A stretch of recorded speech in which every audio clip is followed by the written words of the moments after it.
qui a été marqué aussi par des menaces à l'encontre d'un territoire européen placé sous la protection de l'OTAN, le territoire du Groenland, dont le Premier ministre, accompagné par la Première ministre danoise, était hier à Paris, reçu par le Président de la République, qui leur a exprimé la solidarité pleine et entière de la France et de l'Europe.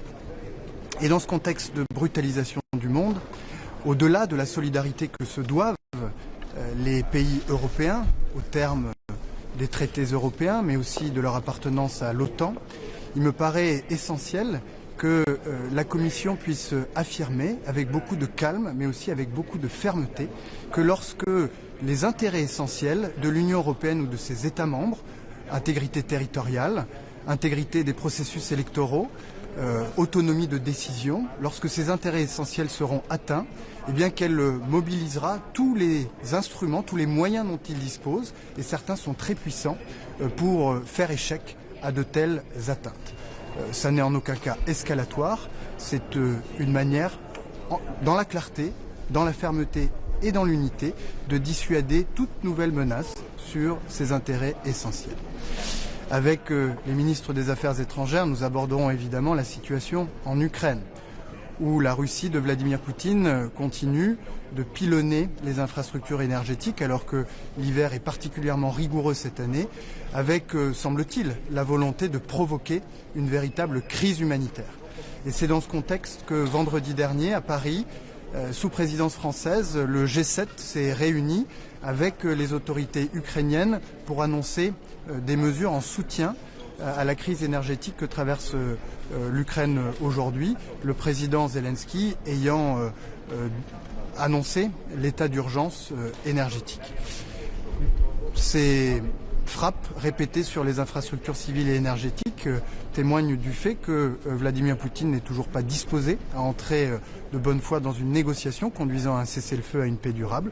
C'est la raison pour laquelle nous poursuivons notre travail pour que le 20e paquet de sanctions à l'encontre de la Russie soit aussi puissant que le 18e et le 19e, avec des mesures particulièrement fortes et en particulier l'interdiction de tout service maritime continuant pour empêcher la circulation des navires de la flotte fantôme qui ont fait l'objet, vous l'aurez constaté, d'un arraisonnement par la Marine nationale en Méditerranée il y a quelques jours de cela. Nous aborderons évidemment la situation au Proche et au Moyen-Orient. En Iran, la répression insoutenable qui s'est abattue sur la révolte pacifique du peuple iranien ne peut rester sans réponse. Le courage inouï des Iraniennes, des Iraniens qui ont été la cible de ces violences ne peut rester vain. C'est la raison pour laquelle nous prendrons aujourd'hui des sanctions européennes à l'encontre des responsables de cette répression. Membres du gouvernement, procureurs, chefs d'unité de police, membres du corps des gardiens de la Révolution, responsables du blocage d'Internet, plus de 20 individus et entités verront leurs actifs gelés et se verront interdits l'accès au territoire européen. Il faudra sans doute aller plus loin et c'est la raison pour laquelle la France a annoncé hier qu'elle soutiendra l'inscription du corps des gardiens de la Révolution sur la liste des organisations terroristes de l'Union européenne. Parce qu'il ne peut y avoir aucune impunité pour les crimes commis. Et cette décision, ou cette position de la France, est aussi un appel aux autorités iraniennes à libérer les prisonniers qui, par dizaines de milliers, ont été jetés dans les prisons du régime, à mettre fin aux exécutions qui poursuivent la répression qui fut la plus violente de l'histoire contemporaine de l'Iran, à rétablir l'accès aux communications et à Internet et à rendre au peuple iranien la capacité à décider pour lui-même et par lui-même de son propre avenir. Personne d'autre ne peut le faire à sa place. Notre priorité dans ce contexte, avec le risque toujours présent d'une escalade régionale, c'est la sécurité de nos ressortissants, de nos emprises et aussi des 2 otages français qui sont en sécurité à l'ambassade de France mais dont nous exigeons la libération définitive et immédiate. Nous évoquerons la situation en Syrie, où les efforts de médiation déployés par la France, avec l'implication personnelle du président de la République, ont permis d'éviter un bain de sang, d'aboutir à un cessez-le-feu, d'engager les autorités de Damas avec nos partenaires kurdes dans une négociation qui doit aboutir. Nous veillons à ce que, dans le cadre de cette négociation, les droits des Kurdes de Syrie puissent être pleinement respectés et que le risque d'une résurgence de Daesh soit absolument maîtrisé. Il ne peut y avoir aucun espace pour aucune forme de résurgence du terrorisme en Syrie. Nous aborderons évidemment les crises humanitaires tragiques qui déchirent le Soudan et la région des Grands Lacs. Et puis, je me réjouis de constater que le régime de sanctions contre la criminalité organisée et le narcotrafic que j'ai initié il y a quelques mois poursuit son parcours administratif et que nous serons au début du printemps en capacité de prendre les premières désignations. Je vous remercie beaucoup. Monsieur le ministre, une seule question.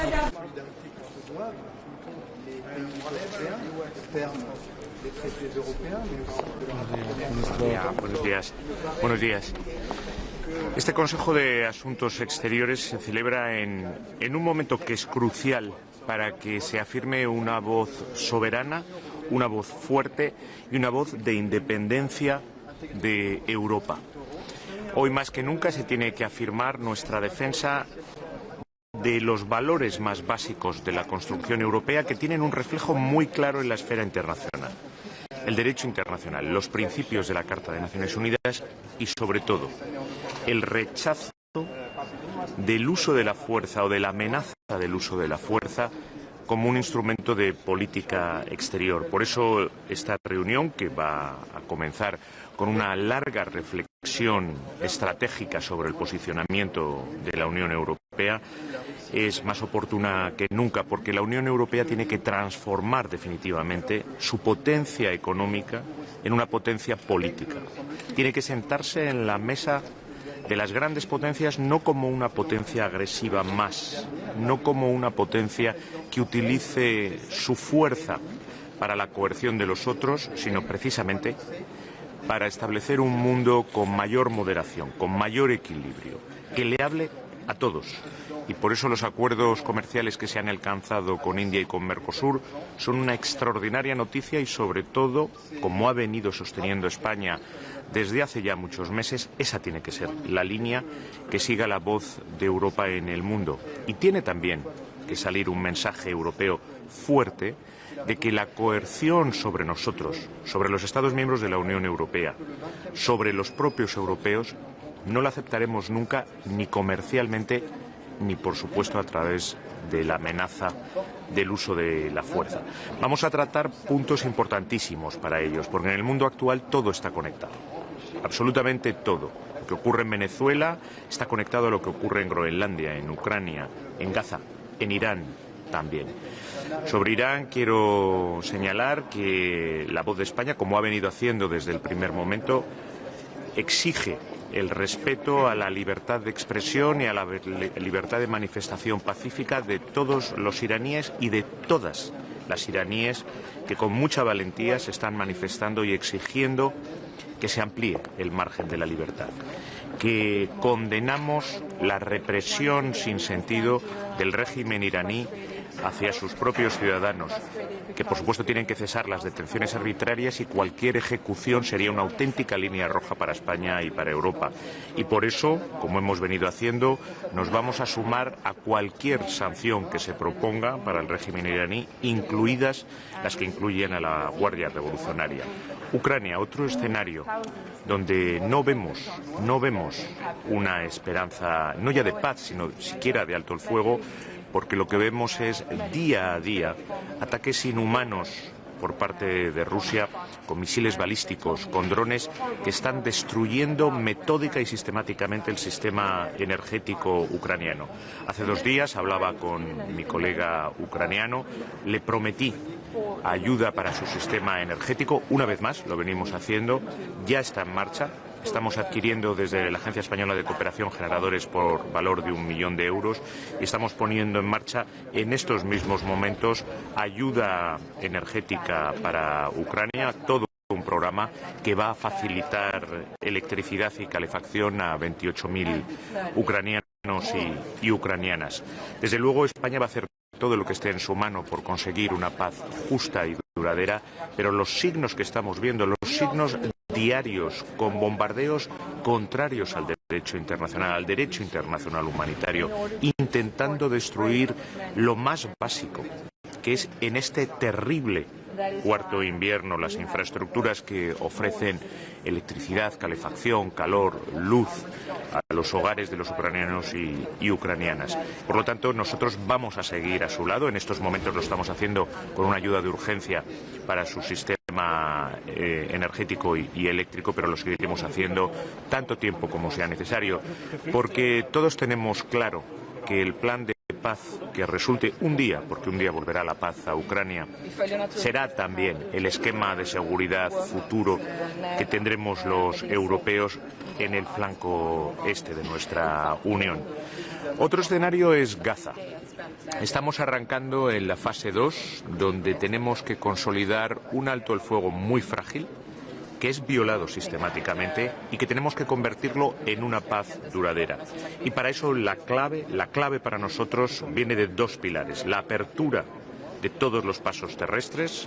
Es posible que en breve podamos ver el paso de Rafah, donde España ha tenido el mayor contingente dentro de la misión de la Unión Europea, y todos los pasos terrestres para que la ayuda de emergencia entre de manera masiva. Y el segundo pilar, y es el que es una de las razones que nos han llevado a no sumarnos a la Junta de Paz, la Autoridad Nacional Palestina tiene que estar en el centro de cualquier futuro para Gaza, de cualquier futuro para un plan de paz para Oriente Medio.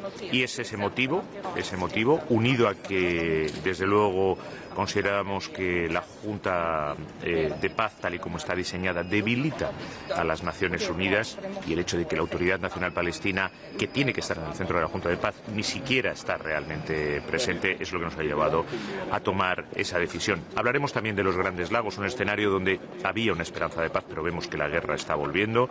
España está muy presente con su ayuda humanitaria y, desde luego, tenemos que hacer todo lo posible por favorecer un diálogo y que avance la paz también en África, en toda esa región. Y esta tarde habrá, después del Consejo de Asuntos Exteriores, un Consejo de Asociación con un país fundamental para la Unión Europea, un país socio y amigo para España, como es Marruecos. Marruecos aporta a la Unión Europea una relación comercial exitosa. Para España es nuestro segundo cliente fuera de la Unión Europea. Una cooperación en lucha contra las mafias que trafican con seres humanos, y en el caso español permite que tengamos las cifras de entrada de migrantes irregulares más bajas de todas las rutas de la Unión Europea, y un país con el que tenemos mucho que compartir, mucho que dialogar, y un trabajo conjunto que España conoce de primera mano y que es muy exitoso. Por supuesto, participaré en ese Consejo de Asociación. Es una excelente noticia que tenga lugar este Consejo de Asociación con Marruecos. Participaré, tomaré la palabra y seguiré trabajando activamente, como lo he venido haciendo hasta ahora, para que la relación entre la Unión Europea y Marruecos siga al nivel que está, que es al del máximo nivel con nuestros socios en el exterior. Ministro, te tenía un par de preguntas. La primera, confirmar, en deducido por sus palabras, que España también apoyaría incluir a la Guardia Revolucionaria en el régimen de organizaciones terroristas, y no sé si han calibrado a nivel europeo las consecuencias que esto pueda tener por parte del régimen iraní, si puede implicar alguna consecuencia. Y la segunda, ya sé que no está en la agenda del CAED, pero como ministro de Exteriores, si nos puede hacer una valoración de la situación en Venezuela. Ahora mismo el secretario de Estado americano el otro día decía que el petróleo está controlado ya directamente por Estados Unidos. No sé si le preocupa lo que está pasando en Venezuela y si han tenido contactos para que el gobierno vea en algún momento a María Corina Machado. Mire, sobre lo primero, nuestra posición es clara, lo he venido diciendo ya desde hace mucho tiempo, en los últimos días lo he dejado clarísimo. España apoya todas las sanciones a Irán en estos momentos y apoya, ya que usted me lo preguntaba directamente, por supuesto, aquellas que se refieren a la inclusión en la lista de grupos terroristas de la Guardia Revolucionaria. No tenemos, desgraciadamente, nada que calibrar, porque cuando vemos la situación en Irán, cuando vemos una represión ciega, indiscriminada, detenciones arbitrarias, una situación para las mujeres iraníes que nos preocupa terriblemente, yo creo que es responsabilidad y, si me lo permite, obligación de la Unión Europea utilizar todos los instrumentos que tenemos a nuestro alcance para detener esa represión, para acompañar a los iraníes y las iraníes, porque aunque hombres y mujeres están en las calles, yo soy muy consciente que para ellas, para las mujeres iraníes, es mucho más difícil, requiere mucha más valentía estar en las calles de Irán reclamando lo más básico, que es una mínima libertad. La libertad de expresión, la libertad de manifestación pacífica. Y por lo tanto yo he tenido claro desde el primer momento que esa es la vía, porque esos son los instrumentos que tiene la Unión Europea.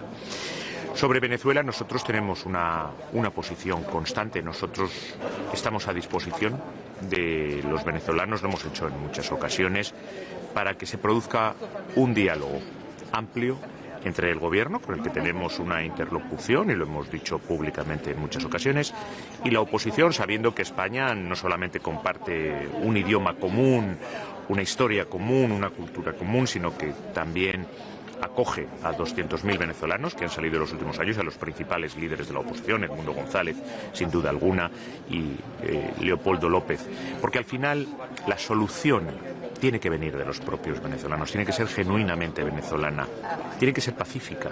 A través de la violencia, a través del uso de la fuerza, nunca llega la paz, nunca llega la democracia. Suele llegar el caos y tiene que ser democrática. Por eso no reconocimos los resultados de 2024. Y también nosotros hacemos todo lo que está en nuestra mano para que la soberanía de un pueblo hermano como es el pueblo venezolano sea respetada. Y la soberanía, uno de los principales atributos de la soberanía es el control sobre sus propios recursos naturales. La actual presidenta de Venezuela, 𝗟𝗏 Rodríguez, ha dado pasos que yo he dicho públicamente que son positivos, que nosotros hemos dado la bienvenida. La liberación de presos políticos. La liberación de presos políticos españoles, que nosotros hemos acogido. Yo me reuní con ellos hace ya unos días.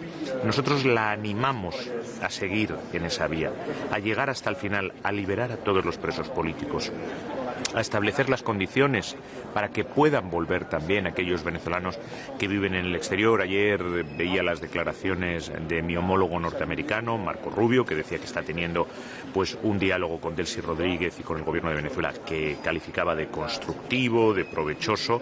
Bueno, yo creo que todos estamos en esa línea de conseguir estabilidad para Venezuela, de conseguir que la prosperidad regrese a Venezuela, que se creen también las condiciones políticas para que puedan no solamente salir de la cárcel todos aquellos presos políticos, sino también que puedan ir volviendo aquellas personas que viven en el exterior, y que todo se haga de manera pacífica y dialogada para avanzar hacia una solución democrática.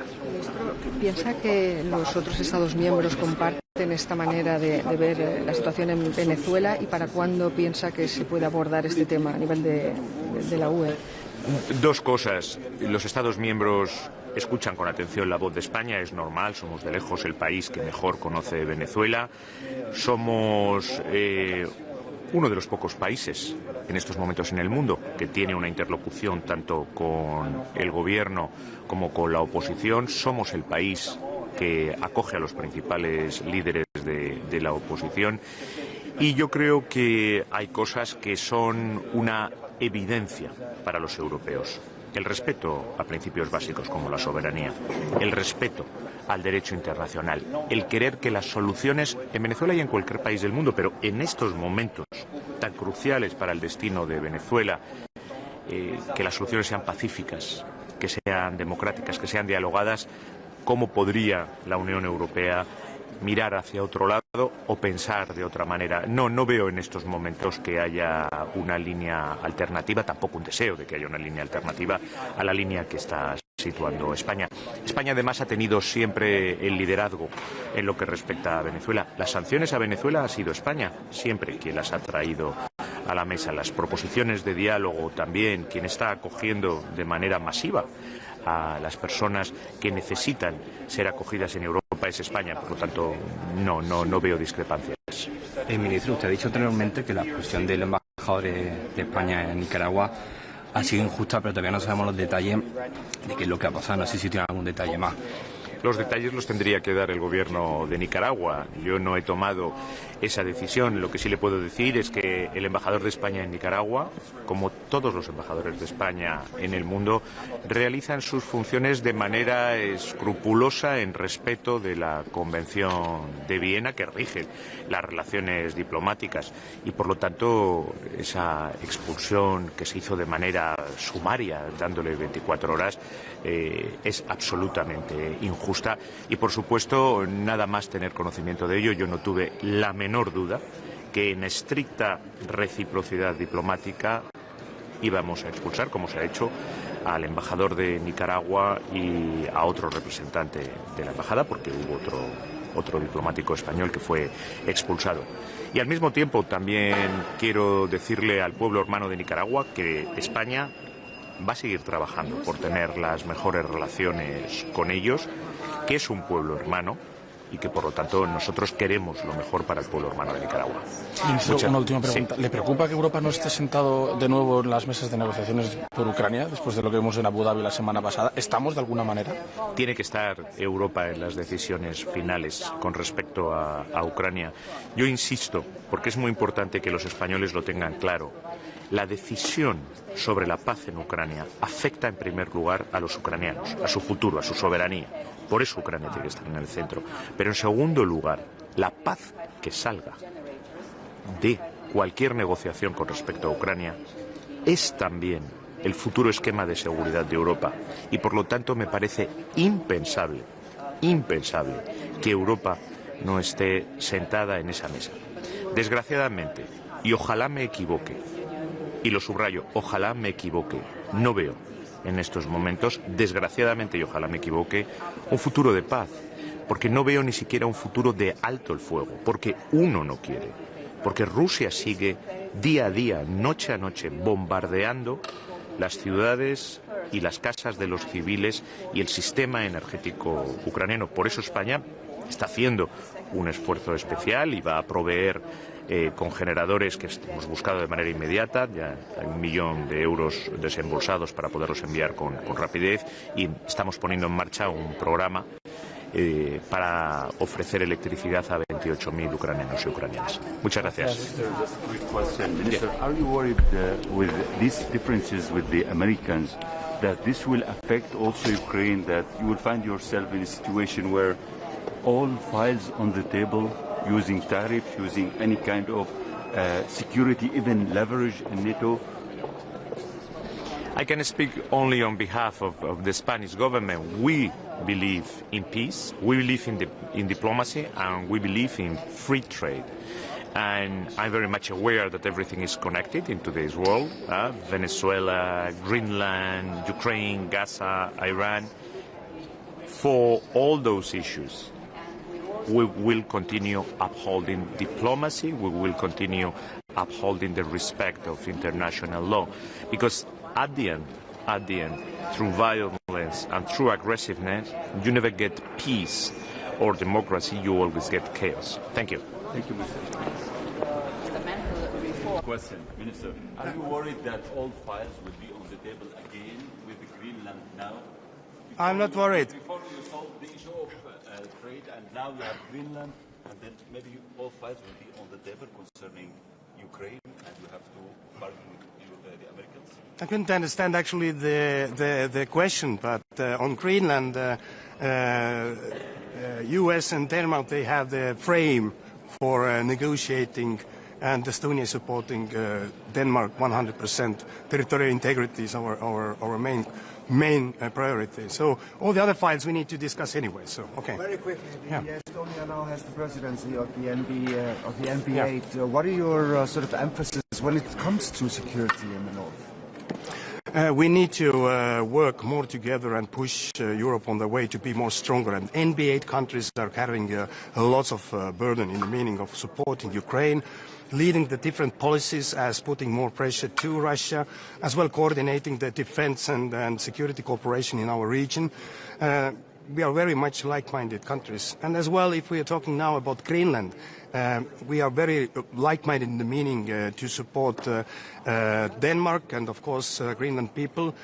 Whatever U.S. needs about security, we are ready to put our efforts in. So NB8 is playing a huge role, as well economically. NB8 belongs to, altogether, to G10 countries in the world, so we have lots of leverages. We have Danish soldiers in the Baltic states, but we didn't see any Baltic soldiers going to Greenland. Estonia was ready to send our soldiers. Our government made this decision, and we are now in this consultation phase when the plans are made. So if there is need for that, Estonia is ready. So we said it very clearly and publicly. So, but we must be sure as well that these soldiers and this exercise is against Russia and China influence. Okay, thank you.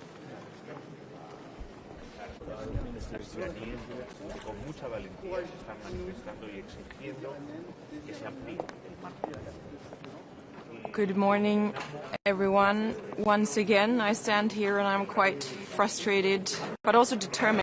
I'm frustrated because during the last couple of weeks, due to unacceptable rhetoric by the US, we have been focusing on the wrong things. We need to put more pressure on Russia. That is the only way to stop the killing. And we see news of how people, hundreds of thousands, need to leave their home because they have no heating, no electricity. I just met recently with medics coming straight from the border, from the front, and they told me these horrible stories about their friends and colleagues dying in their arms. And this is why Sweden and Finland have proposed 3 things for the new sanctions package. First of all, we need to impose a full services maritime ban on all Russian vessels that transport energy.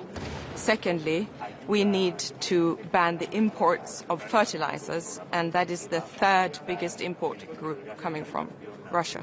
And thirdly, for moral reasons, we need to stop the export of European luxury products to Russia.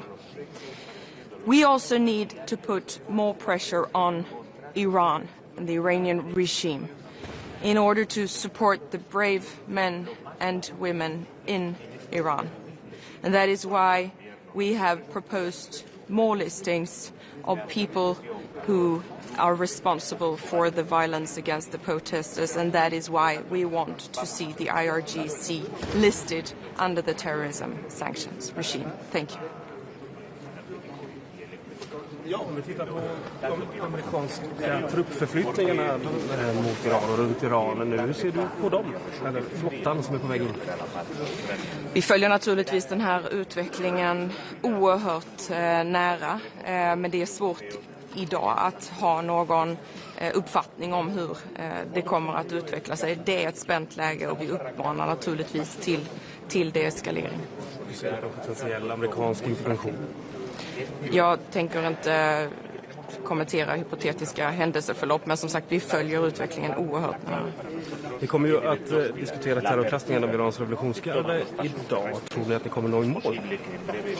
Jag hoppas verkligen det, och jag kommer hit med en enig riksdag i ryggen. Det är en enorm styrka för Sverige och vi har verkligen legat på i den här frågan. Nu noterar jag att ett antal länder, stora länder, har bytt sida och nu också ställer sig bakom en terrorlistning av IRGC. Det välkomnar jag och jag hoppas verkligen att vi ska nå i mål idag.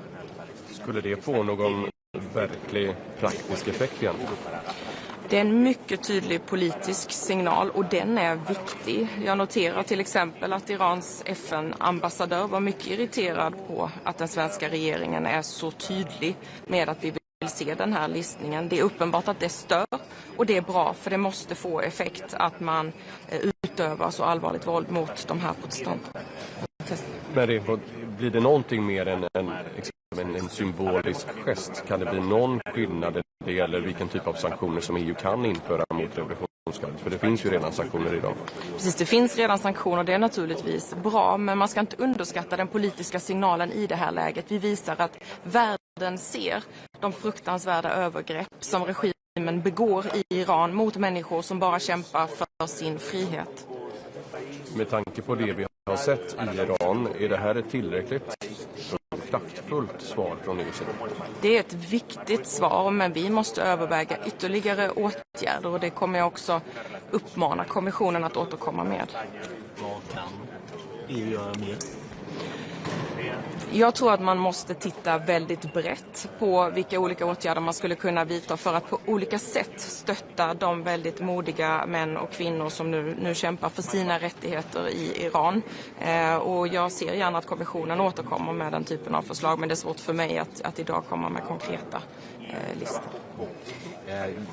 Vad får det för konsekvenser för de till exempel svenskar som sitter i Iran just nu?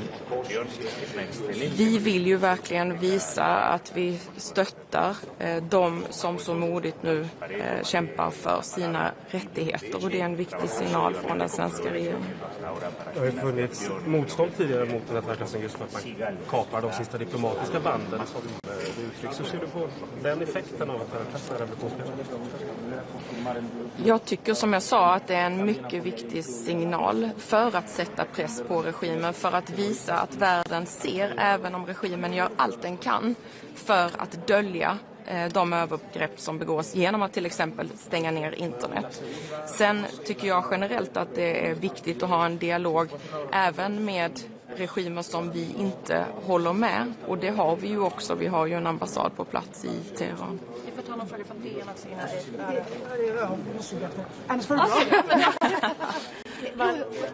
Man kan bara följa upp på den då. Men skulle du säga, hålla med om att det här försvårar en dialog med den iranska regimen? Jag tror inte att de kommer uppskatta det, men jag står fortfarande till 100% bakom att vi måste sätta den här pressen, för vi måste visa att vi inte accepterar det fruktansvärda övergrepp som vi ser i Iran.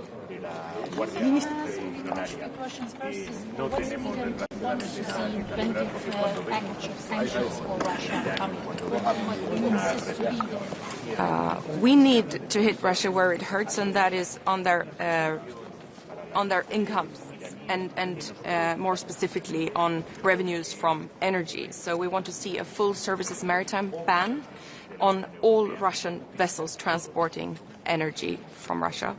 And secondly, we want to stop the imports of fertilizers coming from Russia. This is still an important source of income for Russia. And thirdly, we want to stop all exports of luxury EU goods to Russia, because this is morally right. Jag bara går tillbaka till Iran. Hur bedömer du att ni faktiskt beslutar någonting idag?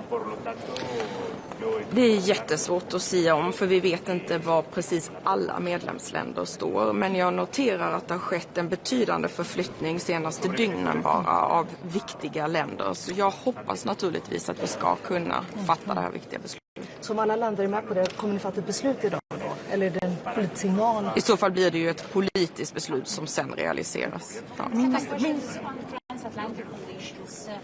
Do you trust the United States as a strong partner? And how do you assess Secretary reports that Europe should keep on dreaming on defending itself without the United States present, as Sweden as a new member of NATO? Well, first of all, Sweden is much more secure within NATO than we were before, and we have 31 important allies. But the rhetoric during the last couple of weeks has really harmed the trust within the alliance, and I hope that we can put that behind us, because we need to work together for transatlantic security. And what is absolutely clear is that Sweden and Europe need to invest a lot more in our own defense. That is what Sweden is doing now, and I very much encourage others to also step up, and many are also doing that, because Europe is really worth defending. Tack, det måste gå nu. Thank you very much. Thank you. How are things? Good morning. Really, I'm back yet. Really pleased to be joining foreign colleagues this morning as we discuss quite a number of significant security and humanitarian issues facing Europe, and indeed facing all of us at the moment. In particular on Russia, I particularly welcome the talks between Russia, the US and Ukraine have intensified and have engaged again. We'll be hearing from our Ukrainian colleague Andriy this morning as to exactly how those talks are going, but what's absolutely essential and what Ireland is absolutely clear on is that any agreement must respect Ukraine's territorial integrity. Any agreement must be one that Ukraine can support fully, and so Europe must continue to support them financially, politically, in whatever way that we can, particularly given the devastating situation at the moment regarding the critical infrastructure, the continuous bombing by Russia. So we need to continue our support, and we will of course be looking at the 20th package of sanctions and how we can progress that against Russia and keep that pressure on, in particular in the Middle East. I think it's very welcome that we're moving towards stage 2 of the peace plan, but what is absolutely essential and what I'll be highlighting today is the need for further increased access to humanitarian aid. I was at the Rafah crossing myself only a few weeks ago, and what's been made very clear is that not anywhere near enough humanitarian aid is getting to those who need it, particularly at a time where the weather is getting increasingly worse, where supplies are reducing, and where access to life-saving medical aid is really needed more than ever. I think we need to continue to highlight the ongoing situation in the West Bank.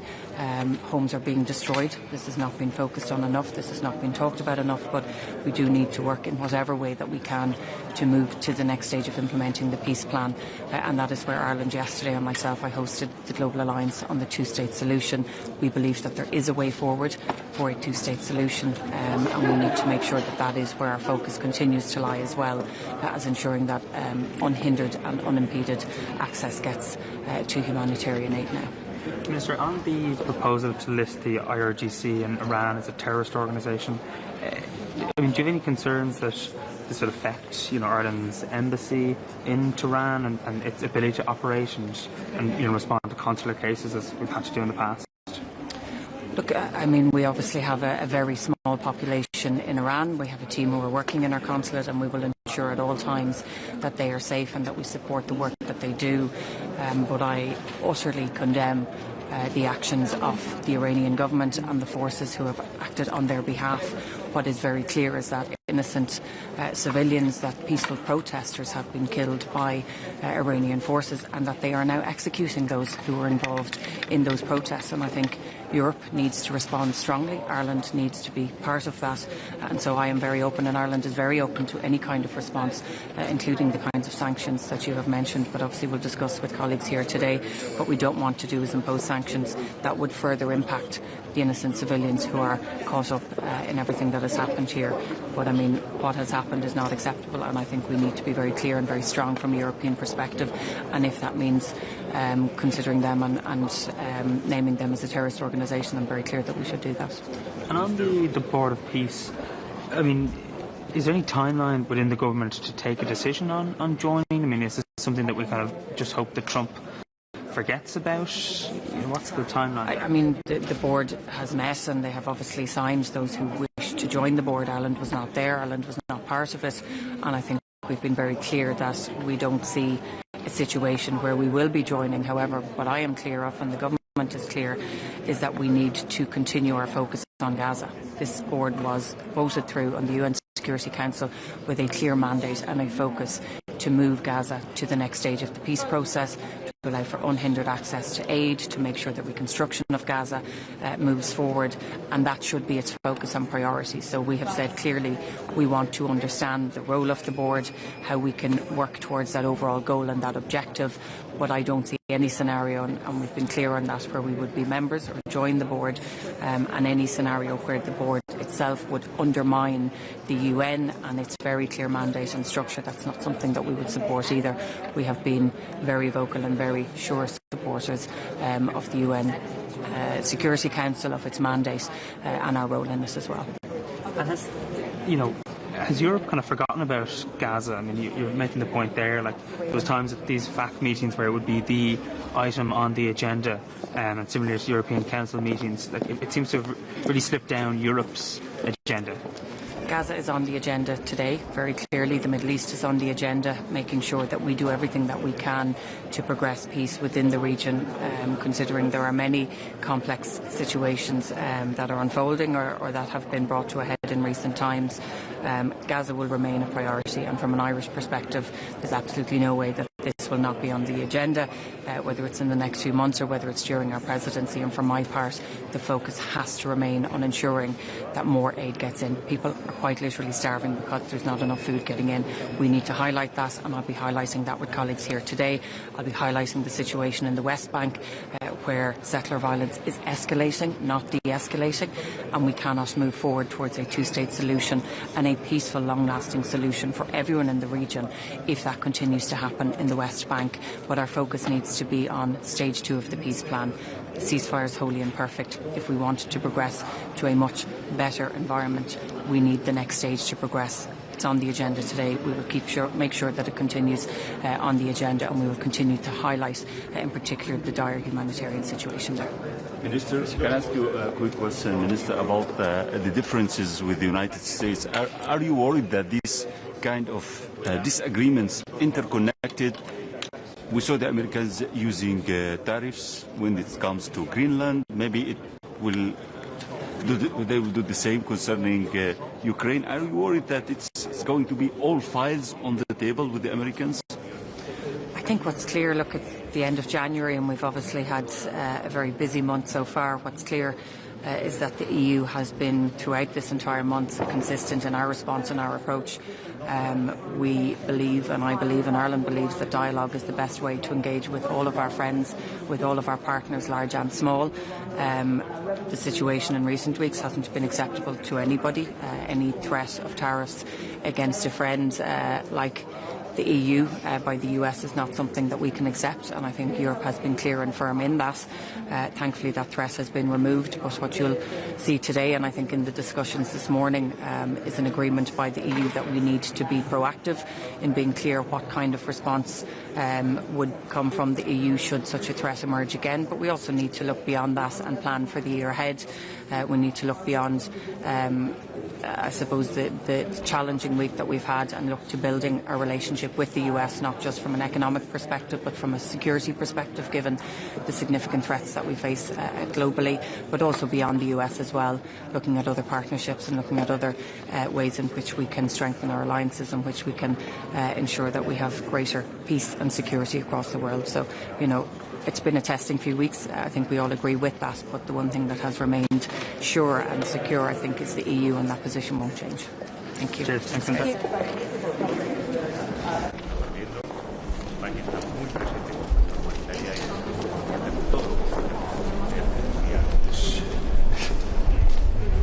Good morning. Good morning.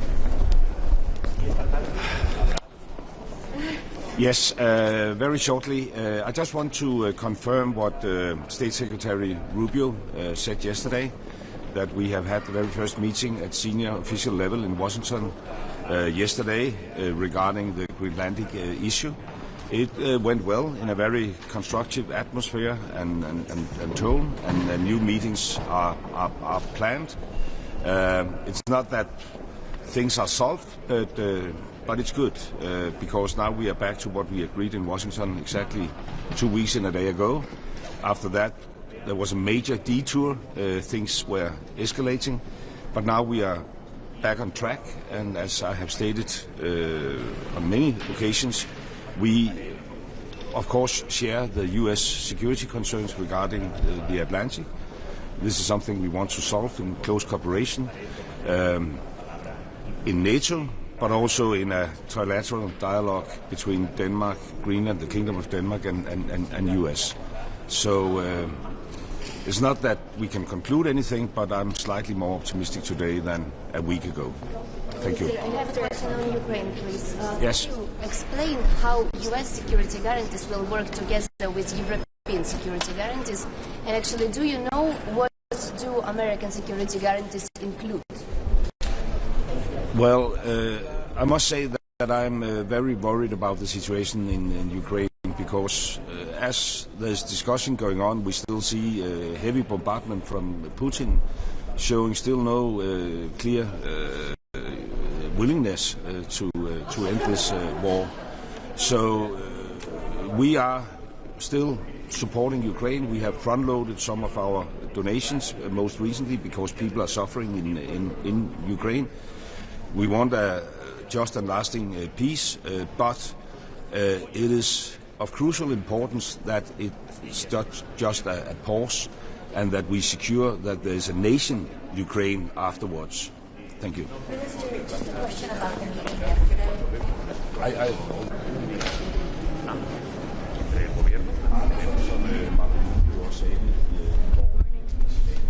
Morning, bonjour. Je voudrais vous dire qu'aujourd'hui on va traiter de sujets très sensibles puisque nous allons avoir un Conseil européen qui va mettre l'accent sur les zones de crise où les droits humains sont massivement violés. On pense évidemment en premier lieu toujours à l'Ukraine pour laquelle la Belgique veut continuer de donner un soutien important avec des questions humanitaires prioritaires. On voit encore des attaques de drones qui désormais font encore plus de victimes civiles et visent notamment les transports ferroviaires. On pense évidemment à l'Iran. Je veux rappeler que la Belgique est aux côtés évidemment du peuple qui légitimement souhaite pouvoir voir ses aspirations démocratiques rencontrées et souligner qu'il y a un an déjà, lorsque le nouveau gouvernement belge a été mis sur pied, nous avions explicitement indiqué dans notre accord de coalition que nous souhaitions placer les gardiens de la Révolution sur la liste des groupes terroristes de l'Union européenne. Et donc nous continuons à pouvoir plaider en ce sens aux côtés d'autres alliés européens, certainement à la lumière des atrocités de répression qui ont été constatées ces dernières semaines. Et puis, c'est une des raisons aussi pour laquelle je m'exprime en français face à vous, c'est pour que le message puisse aussi être entendu jusque dans la région des Grands Lacs avec beaucoup d'intérêt. Vous savez que la Belgique est sensible au drame qui s'y déroule. On a pu saluer les initiatives de médiation politique de Washington et de Doha, mais toujours est-il que sur le terrain, la situation est pire que jamais, extrêmement préoccupante sur le plan humanitaire. C'est une des raisons pour laquelle nous avons poussé avec d'autres collègues pour que cela figure à l'agenda de ce jour. Je m'étonne d'ailleurs que ce soit seulement la deuxième fois que la situation à l'est du Congo soit traitée en l'espace d'un an. Ça ne peut pas être un conflit oublié, c'est un conflit pour lequel l'Union européenne a aussi un rôle à jouer.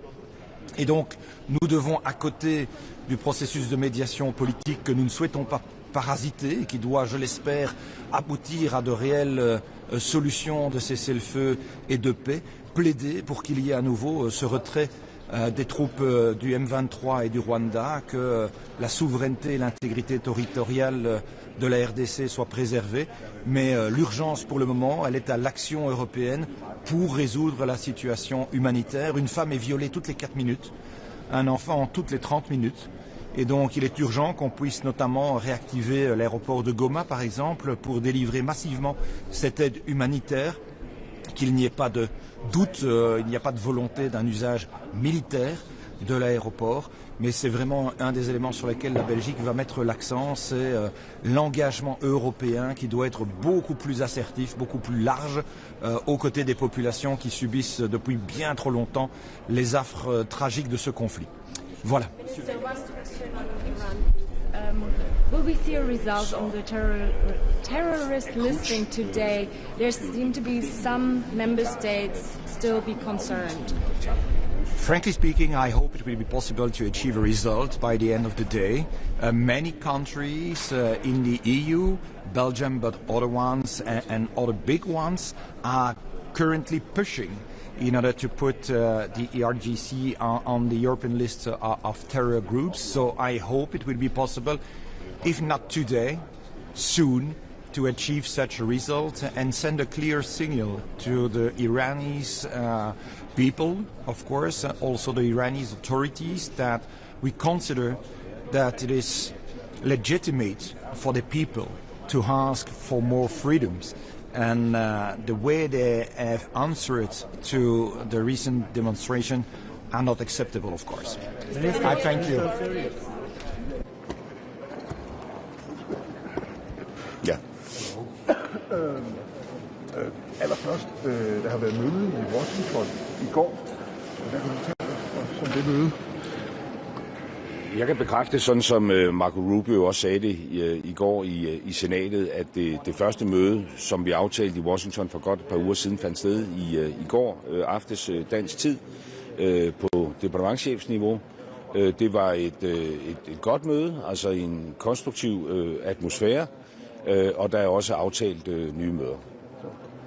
Og altså udover konstruktiv atmosfære, hvad taler man om? Der har været mange mediespekulationer om, hvorvidt man skal afgive suverænitet i forhold til amerikanske baser. Er det sådan noget, der er på dagsordenen?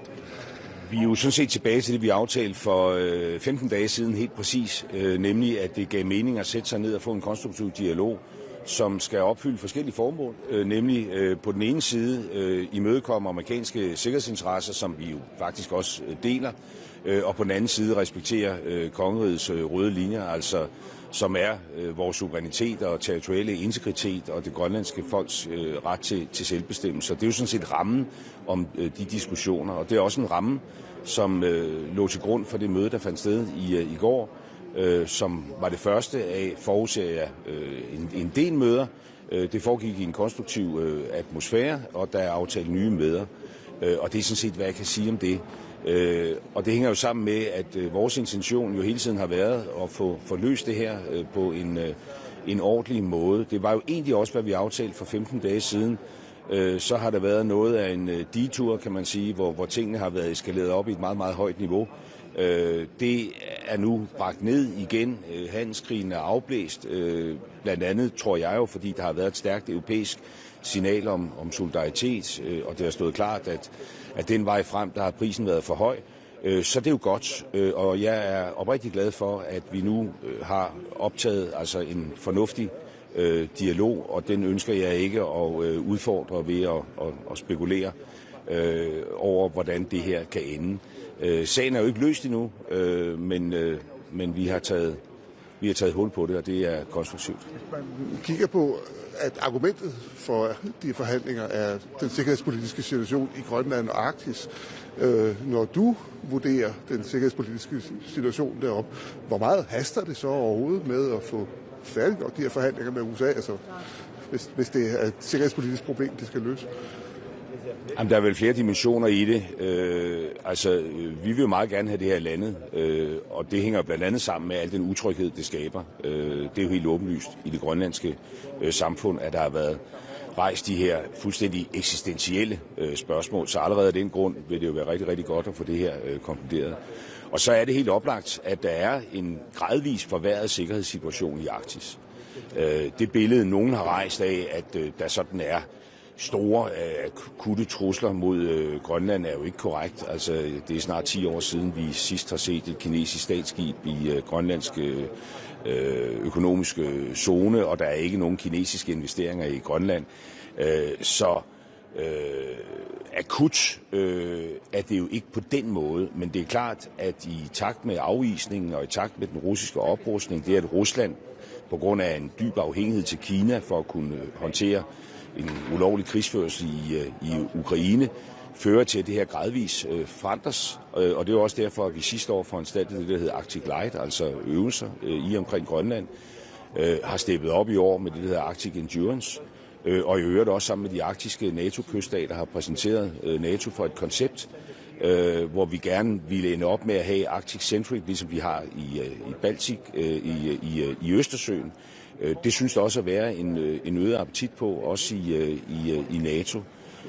Så der er jo to spor her. Altså, der er jo dels et NATO-spor, som vi arbejdede for meget, meget længe, og som nu synes at få noget ny energi.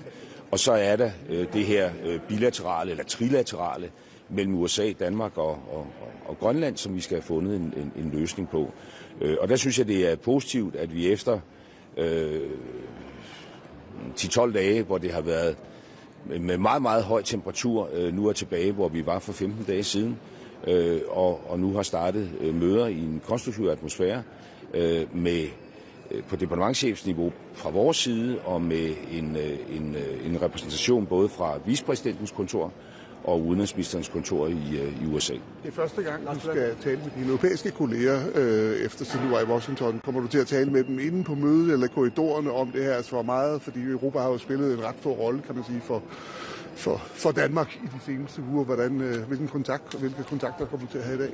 Jeg er jo helt overbevist om, at der vil være en stor nysgerrighed på det møde, der fandt sted i går. Det har jeg jo allerede kunne mærke, mens jeg bare stod i kø til at give det her doorstep. Så selvfølgelig kommer vi til at tale om det, og jeg kommer også til at bruge den her lejlighed til at takke for den solidaritet, der har været udvist.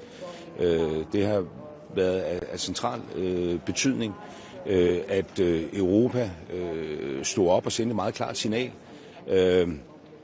i solidaritet med Danmark og Grønland, men jo også nok så meget, fordi at det her handler om noget, der er større end det, nemlig nogle helt grundlæggende principper om, at might ikke må være right, og at det meget vel kunne have risikeret at forværre det transatlantiske forhold, hvad vi jo ikke har nogen interesse i fra Europas side. Så jeg vil da bruge lejligheden til at sige tak for den støtte. Sæt den i banken. Det kan være, at vi får brug for den igen. Men lige nu og her er vi altså heldigvis et sted, i overensstemmelse med, at vi faktisk aftalt for 15 dage siden, hvor vi kan få en ordentlig dialog om det. Og jeg synes, det er positivt, at det første møde fandt sted i går. Det bliver et af en del, forudser jeg. Og så er det jo en proces, som vi ikke har tænkt os at føre i det offentlige. Altså, jeg tror, der er brug for, at der nu kommer en ordentlig dialog, som også kan blive tillidsfuld, og det sker bedst, hvis ikke vi kommenterer alle detaljer undervejs. Lars Løkke, hvad synes du om den islandske og andre nordiske landes støtte til Danmark og Grønland i den sidste dage og uger? Og hvordan kan Island bidrage til den NATO-tilstedeværelse i Grønland og i den Arktik?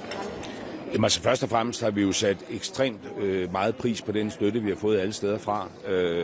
Og det gælder jo hele Europa, men i høj grad altså i den nordiske kreds, inklusive Island. Det har været vigtigt. Vi er jo alle sammen små lande, hvis suverænitet jo hænger sammen med, at vi er en alliance. Altså, der har jo været nogen, der ligesom har sagt, at man kan åbenbart ikke opretholde sin suverænitet, medmindre man selvstændigt er i stand til fuldstændig alene at forsvare sit land. Og det er der jo faktisk ikke mange europæiske lande, der kan. Det kan vi i kraft af de alliancer, vi indgår i, ikke mindst NATO. Og at den pointe er blevet så klart understreget for de nordiske lande har været vigtigt. Det er jo, tror jeg, i høj grad også det respons til USA, der har gjort, at præsidenten på Davos valgte at sige, at det hans vicepræsident og hans udenrigsminister havde aftalt med mig for 15 dage siden, det er nok den kloge vej at gå frem. Så det sætter vi meget stor pris på. Tak.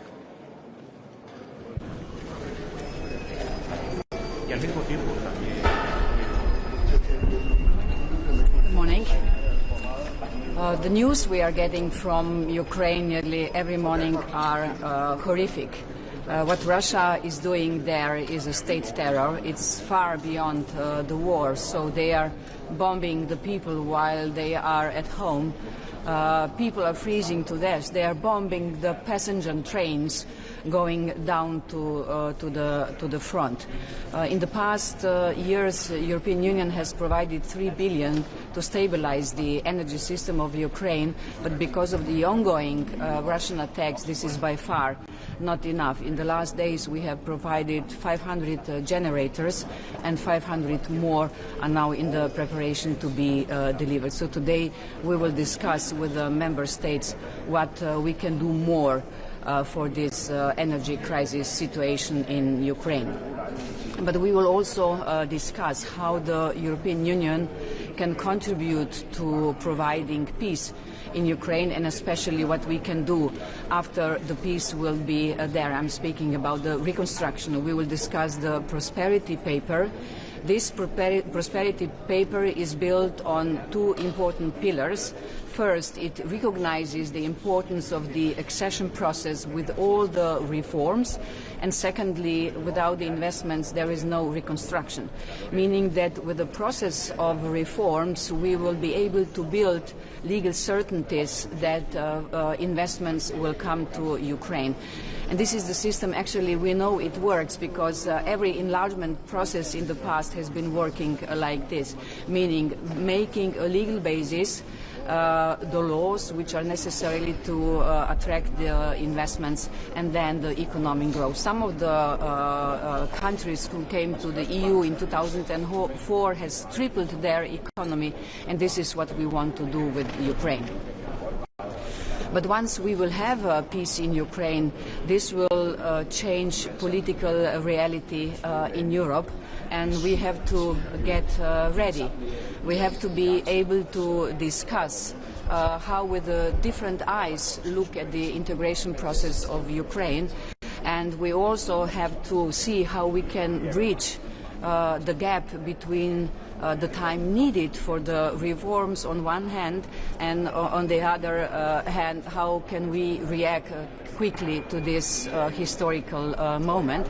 We will not compromise on the fundamental reforms, but we have to sit together and discuss this topic. Ukraine, Russia and US are meeting on Sunday. Where will the Europeans be?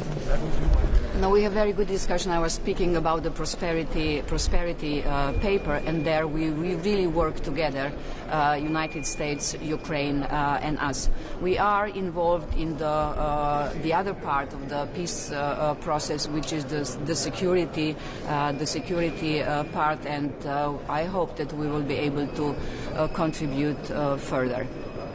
Commissioner, now, do you believe that President Zelensky's desire will be fulfilled? I mean, integration to the EU of Ukraine till 2027? Yes, this is not only his desire, it is also my desire and desire of many member states.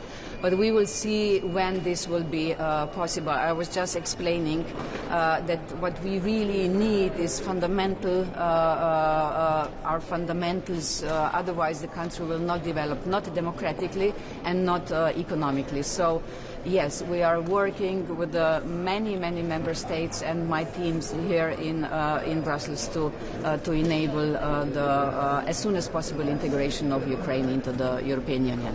Commissioner, yesterday you Ukraine announced changes and much more bring repressive